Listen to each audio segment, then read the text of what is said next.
Hello, and welcome to The Discriminating Gamer, the board game review show that was once indicted in the Enron scandal. My name is Cody, and today I want to take a look at a game that has had a lot of buzz, and I'm going to tell you whether or not it lives up to all the hype. I am, of course, talking about Legendary Encounters, an alien deck-building game.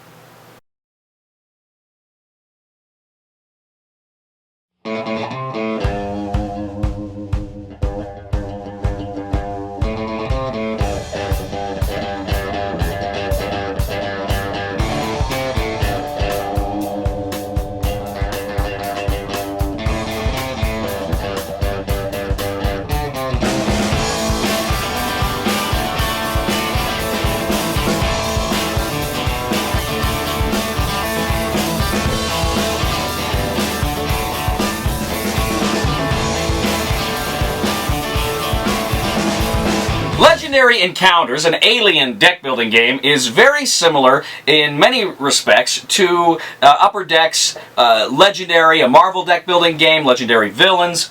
Mechanically, it's very similar. It comes with a player mat that looks a lot like the player mat from the Villains game. Essentially, what's going to happen is you're going to set up scenarios using specific cards, and these scenarios correspond to the scenarios, or rather to the plot lines and the characters from the 4 Alien movies. And what you're going to do is set up specific hive decks. You're going to include a few other nasty surprises in those hive decks. You're going to pick characters that existed in those movies like Ripley, Parker, Corporal Hicks, Bishop. All these different characters are going to come out in this game at one time or another. You make them in your part of your barracks deck. Those are the characters you can buy. It's kind of like the Heroes deck from Legendary Marvel. And then, of course, you have the Hive deck. And the Hive deck is made up of separate little Hive decks that you have already pre-sorted in order to get the scenarios just right. Now what's going to happen is, during your turn, you're going to activate the Hive deck. That's kind of like activating the Villains deck in Marvel Legendary, where you take a card, you flip it over. But here, you don't flip the card over. Of course, it comes in face down. And it moves along various tracks until it arrives at the combat zone when you're going to fight it, assuming it's an alien.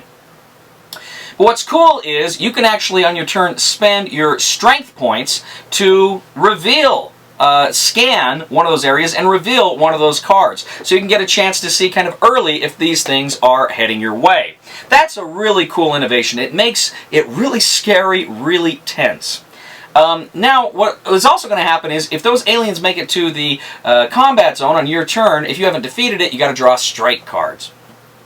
Strike cards are going to really hurt you, because in this game, unlike in Marvel Legendary, you play a specific role. You have these role avatars. You can be a technician, a scout, a gunner, a scientist. There's all sorts of different roles that you can take on, and each of these roles has a health value to it. So if enough of those strikes accrue, you're going to die, and there's not a lot you can do. But there's also chest huggers that can come out, and you've got to kill those things before they're allowed to mature, otherwise you're going to die, and some nasty things are going to happen that way as well.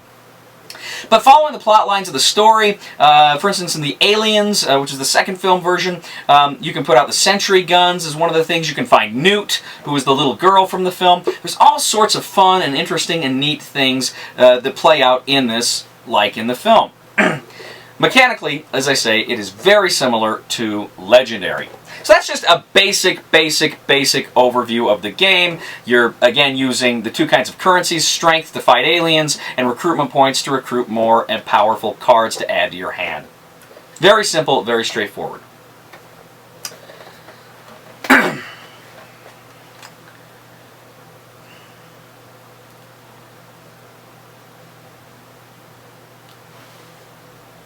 Wow!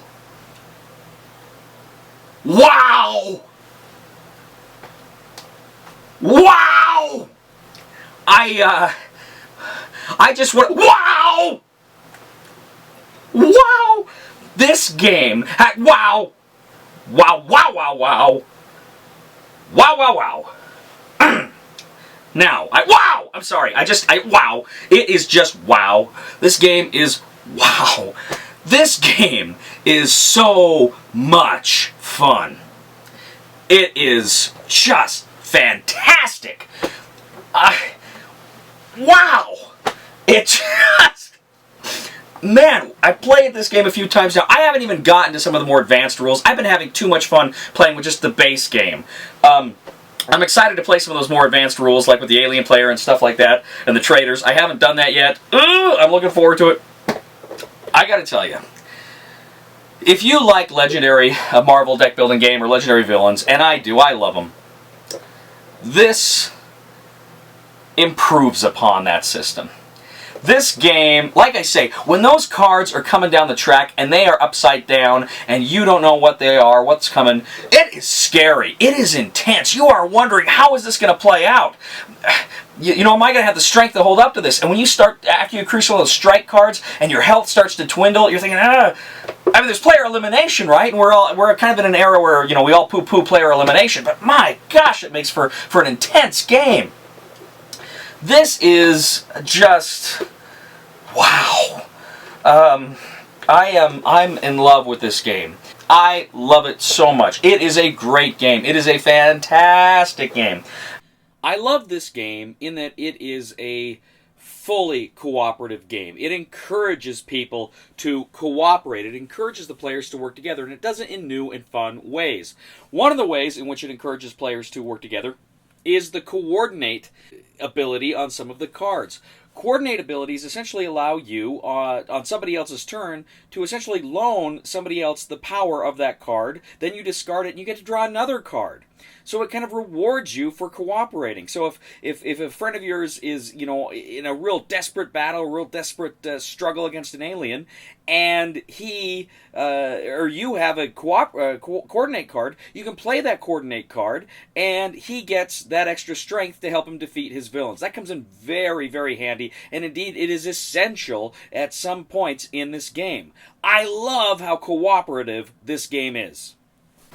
Just so much fun. If you like deck builders, you like the Legendary Marvel system, you're going to love, love, love this game. Even if you're not a big fan of the Aliens films, it's just a great game mechanically. I should point out, it is recommended for ages 17 and plus because some of the artwork is a little gruesome. I didn't mind it, but, you know, some people might. That might be a factor. Wow. Wow. I really, really, really like this. Now, I've said this before about 5 Tribes in Thunder Alley, but I think I found it. I think I have found thus far the best game of 2014. Right now, this is my #1 of the year. I love Legendary Encounters, an alien deck building game. Upper Deck, bless you. Bless you and your noble work. The recommendation for the discriminating gamer is buy it. And you can thank me for it later. I'm on the bus, looking at the ladies in, and they be looking at me, ain't causing no fuss. Wherever they be ladies, brother, that's where I gotta be, other men in my dust. Women that happen to be my territory, but I got issues with trust. So wait a little while before you ask for a key, hanging out on the bus. Yeah, yeah, yeah, yeah, oh honey, yeah, you and me on the bus. Yeah, yeah, yeah, yeah. If they're rolling me in my... Thank you so much for watching this episode of The Discriminating Gamer. As always, we ask you to please like us on Facebook and subscribe to us on YouTube. Also, please leave a comment. We'd love to hear your feedback on the show. And once again, just let me say, wow! Somebody